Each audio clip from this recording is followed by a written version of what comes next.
So the other big theme, if there aren't more than two, that's been coming up is kind of progress and beating ourselves up for progress not being what it should look like.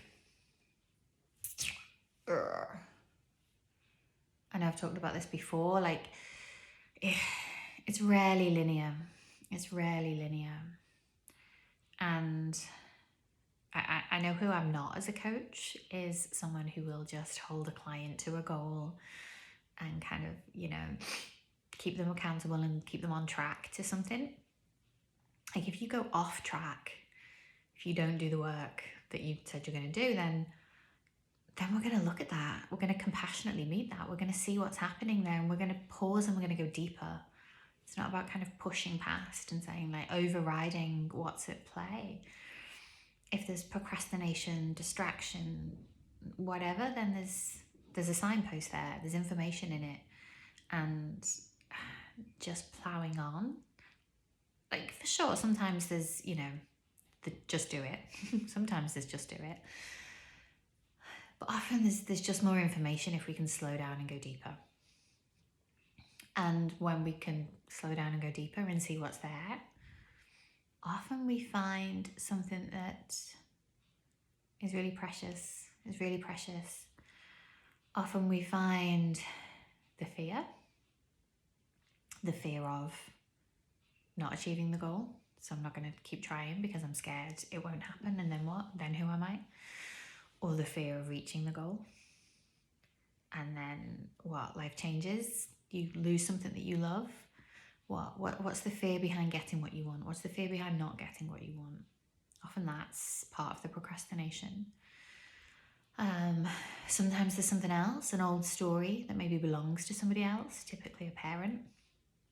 A story about what you are and aren't allowed to have in this world. Sometimes there's a story about us and like, are you good enough for this?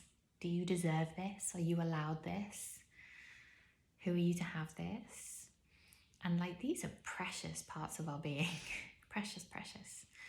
So when we can slow down and look at them and listen to them and hold them, hear them, we kind of hold and hear a part of ourselves that's maybe been pushed down, squashed down. And then that can integrate and bring us back to wholeness. Oh my God, when we feel whole, we just like have so much more capacity, so much more energy. And then quite often that releases us to take the steps that we want to take and take them with joy, not with force. So if you're feeling like you're not making enough progress, maybe have a little look at that. Are you beating yourself up? And is that helpful? Can you be kind to yourself and stop and go, okay, what's here? What can I see here? What are the signposts? What's the information? Am I afraid of this actually working out? Like, what would be the downside to me getting what I want? Am I afraid that I can't have this? What's under that? And what's under that? And just get a bit curious and a bit compassionate, because there's so much depth to you and to all of us, and there are always layers. And it might be that it's something that you've already worked on. You're like, oh, I'm playing out that old story that I thought I'd dealt with. And you did deal with on some level, to a depth.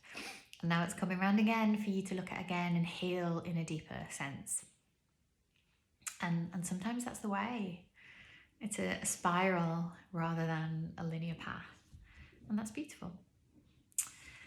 And yeah, if you'd like any support with that, if that resonates and maybe you're thinking, I'd love to figure this out, I know there's something there and I'm blind to it, then let me know. Maybe we could have a conversation. Yeah, I just wish you well.